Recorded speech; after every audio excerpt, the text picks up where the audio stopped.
Assalamualaikum warahmatullahi wabarakatuh. A'udzu billahi minasyaitonir rajim. Bismillahirrahmanirrahim. Ya ayyuhallazina amanu hal adullukum ala tijaratin tunjikum min azabin alim. Tu'minuna billahi wa rusulihi wa tujahiduna fi sabilillahi bi amwalikum wa anfusikum zalikum khairul lakum in kuntum ta'lamun. Shadaqallahul azim. Kami mahasiswa Universitas Muslim Nusantara Al-Wasliyah Medan, Fakultas Farmasi, Program Studi Farmasi, kelas 1A, akan mempresentasikan hasil diskusi kami yang merupakan tugas proyek dari mata kuliah Biologi Sel dengan dosen pengampu Ibu Yayu Putri Rahayu, SSI, MSI, yang berjudul Mekanika Nukleus pada Penyakit. Sebelumnya, saya dan rekan-rekan saya akan memperkenalkan diri terlebih dahulu. Perkenalkan, nama saya Ayu Fadila Rizky, MPM 1521149191. Perkenalkan, nama saya Karina Nabila Hersa dengan NPM 2121141159. Nama saya Henry Gunawan, NPM 1921114. Adapun jurnal rujukan yang kita paparkan di sini dapat kita lihat yaitu tentang mekanika nukleus pada penyakit. Baiklah, untuk mempersingkat waktu, slide pertama akan dibacakan oleh saya, Ayu Fadila Rizky. Bab 1, pendahuluan, di mana terdapat poin pertama, latar belakang. Selama 20 tahun terakhir, sifat biomekanik sel telah muncul sebagai pemain kunci dalam berbagai fungsi seluler, termasuk migrasi, proliferasi, dan diferensiasi. Meskipun banyak perhatian telah difokuskan pada jaringan sitoskeletal dan lingkungan mikrosel, relatif sedikit yang diketahui tentang kontribusi inti sel. Di sini, kami menyajikan ikhtisar elemen struktural yang menentukan sifat fisik nukleus dan membahas bagaimana perubahan ekspresi komponen nuklir atau mutasi pada protein nukleus dapat mempengaruhi tidak hanya mekanika nukleus tetapi juga memodulasi organisasi sitoskeletal dan beragam fungsi seluler. Temuan ini menggambarkan bahwa nukleus terintegrasi erat ke dalam struktur seluler di sekitarnya. Poin kedua yaitu rumusan masalah. Adapun rumusan masalah yang akan dibahas yaitu 1. Pengertian nukleus, 2. Bagaimana sifat mekanik nukleus, yang ketiga, bagaimana mekanika nukleus pada penyakit. Pada poin ketiga yaitu tujuan penulisan. Adapun tujuan penulisan makalah yaitu 1. Untuk mengetahui definisi dari nukleus, yang kedua, untuk mengetahui sifat mekanik dari nukleus, yang ketiga, untuk mengetahui bagaimana mekanika nukleus pada penyakit. Selanjutnya, bab 2, pembahasan. Poin pertama, definisi nukleus. Nukleus adalah ciri sel eukariotik. Organel ini umumnya merupakan organel subseluler terbesar, berdiameter 5-20 meter, dan menampung informasi genetik yang mengarahkan aktivitas seluruh sel. Organisasi struktural nukleus dan sifat mekaniknya sangat penting untuk berbagai fungsi dan proses seluler.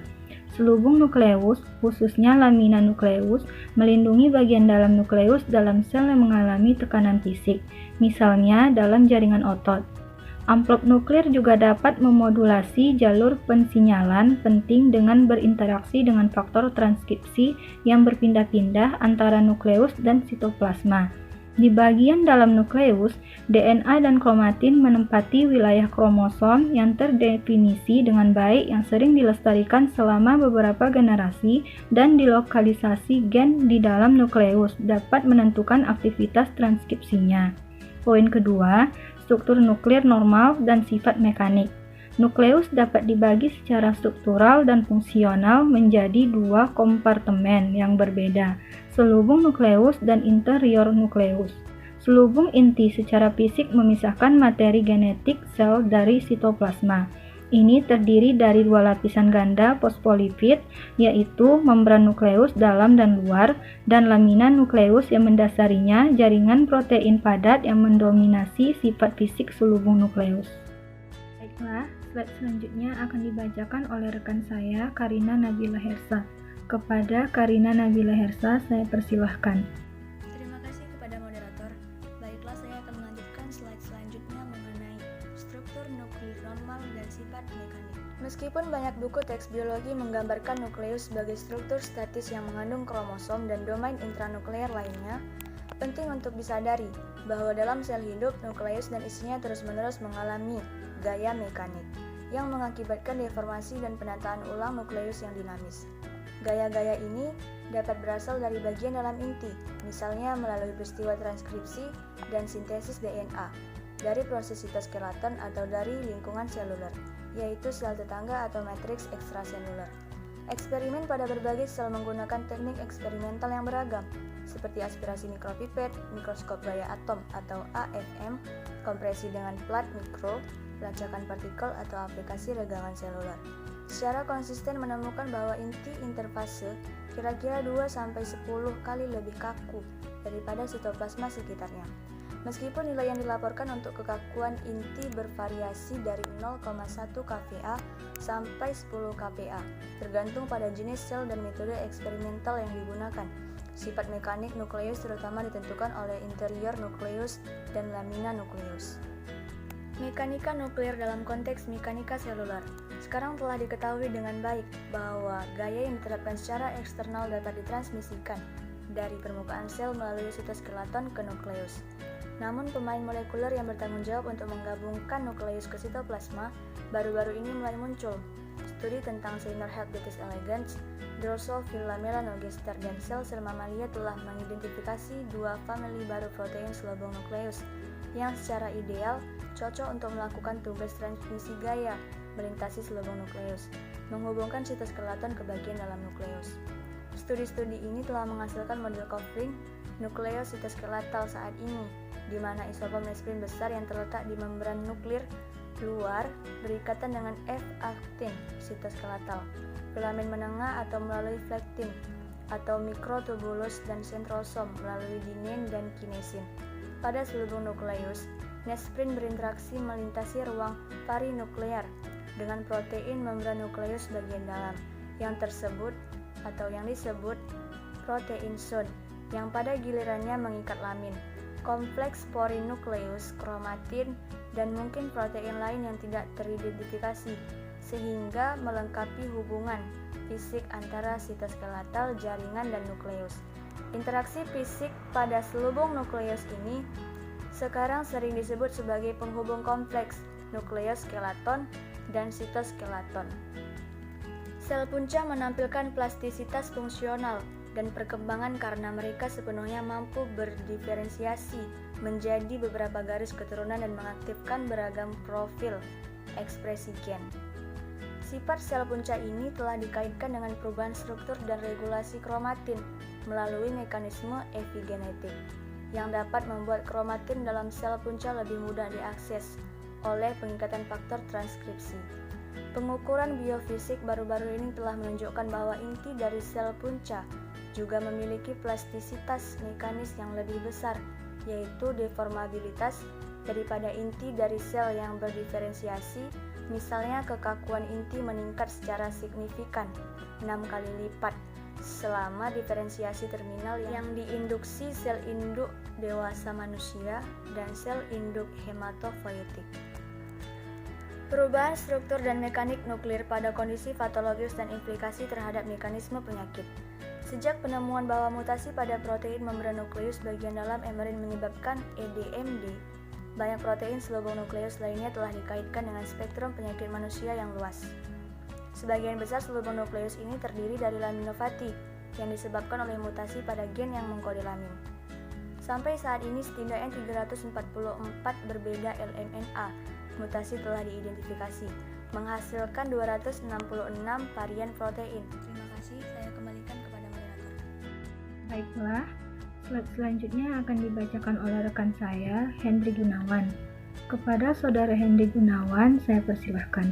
Terima kasih kepada moderator. Kemudian untuk kesimpulan, eksperimen terbaru mengidentifikasikan nukleus sebagai elemen seluler penting yang sepenuhnya terintegrasi dengan sitoskeleton yang di sekitarnya.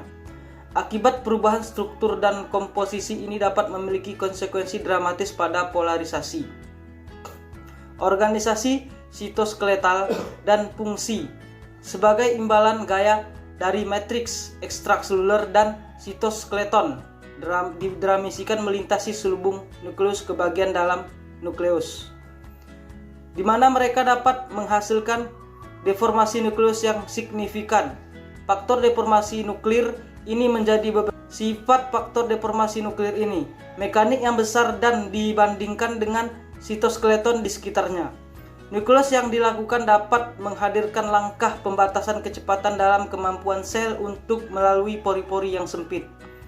Pada saat yang sama, nukleus harus mampu menahan kekuatan yang signifikan dalam jaringan yang aktif secara mekanis seperti otot, dan mutasi yang mengganggu mampu menahan kekuatan yang signifikan dalam jaringan yang aktif secara mekanis seperti otot, dan mutasi yang mengganggu stabilitas struktural nukleus dan menyebabkan distrofi otot dan kardiomiopati. Terlepas dari kemajuan baru-baru ini yang mengesankan, beberapa pertanyaan terbuka, tetapi ada fungsi banyak protein selubung nukleus yang tidak didefinisikan secara lengkap, dan organisasi struktural dalam nukleus atau jaringan lamin nuklin terus membingungkan para peneliti. Salah satu tantangan adalah fungsi multifaset dan banyak protein yang misalnya lamin dari domain tertentu, dan analisis mutasi spesifik akan diperlukan untuk memisahkan fungsi-fungsi ini. Kemudian untuk saran yang bisa diberikan oleh penulis, perlu adanya materi-materi atau jurnal yang berhubungan dengan mekanika nukleus pada penyakit dalam terjemahan Indonesia yang baik dan benar, agar pengetahuan dalam bidang tersebut lebih maksimal, sehingga potensi generasi di bidang tersebut dapat berkembang lebih baik. Kami sebagai penulis menyadari bahwa makalah ini banyak sekali kesalahan dan sangat jauh dari kesempurnaan. Tentunya penulis akan terus memperbaiki makalah dengan mengacu pada sumber yang dapat bertanggung jawab nantinya. Oleh karena itu, penulis sangat mengharapkan kritik dan saran tentang pembahasan makalah di atas. Sekian dari presentasi tugas proyek mata kuliah biologi sel yang dapat kami paparkan. Dan buat kakak, adik, abang, maupun teman-teman sekalian, jangan lupa untuk like, komen, dan subscribe-nya ya. Assalamualaikum warahmatullahi wabarakatuh.